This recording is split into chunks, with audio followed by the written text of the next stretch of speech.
বিশ্বকাপের মাঠে কেন নামানো হলো না সৌদি আরবের পতাকা? পবিত্র কালিমার প্রতি সর্বোচ্চ সম্মান দেখিয়ে ফিফার ইতিহাসে এক নজিরবিহীন ঘটনা ঘটল চলমান বিশ্বকাপে। গ্রুপ পর্বের প্রথম ম্যাচ উরুগুয়ের বিপক্ষে 1-1 গোলে ড্র করা ম্যাচটিতে এই অনন্য দৃশ্যের সাক্ষী হল পুরো বিশ্ব। বিশ্বকাপের ইতিহাসে অংশ নেওয়া শত শত দেশের মধ্যে কেবল দুটি দেশের পতাকায় মহান আল্লাহর নাম খোদাই করা আছে। একটি ইরাক, যাদের পতাকায় লেখা আল্লাহু আকবার, আর অন্যটি সৌদি আরব, যাদের পতাকায় জ্বলজ্বল করছে পবিত্র কালেমা তাইবা। ইরাক এখনও মাঠে না নামলেও সৌদি আরব ইতোমধ্যে তাদের প্রথম ম্যাচ খেলে ফেলেছে।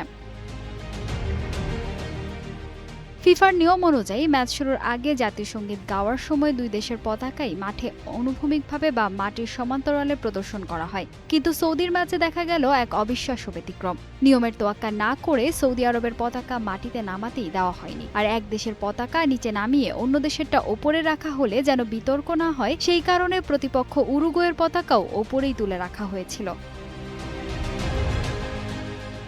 আসলে সৌদি আরবের রাষ্ট্রীয় নিয়ম অনুযায়ী পবিত্র কালিমা থাকায় তাদের পতাকাকে কখনোই মাটিতে নামানো বা স্পর্শ করানো যায় না। আর মুসলিম বিশ্বের এই ধর্মীয় আবেগকে শ্রদ্ধা জানিয়ে সৌদির বিশেষ অনুরোধে ফিফা এবার পতাকা মাটিতে না নামিয়ে হাত দিয়ে উঁচিয়ে ধরে রাখে। ফিফার এমন দারুণ স্পিরিট এবং সম্মান প্রদর্শনের এই ঘটনা এখন সামাজিক যোগাযোগ মাধ্যমে রীতিমতো প্রশংসায় ভাসছে।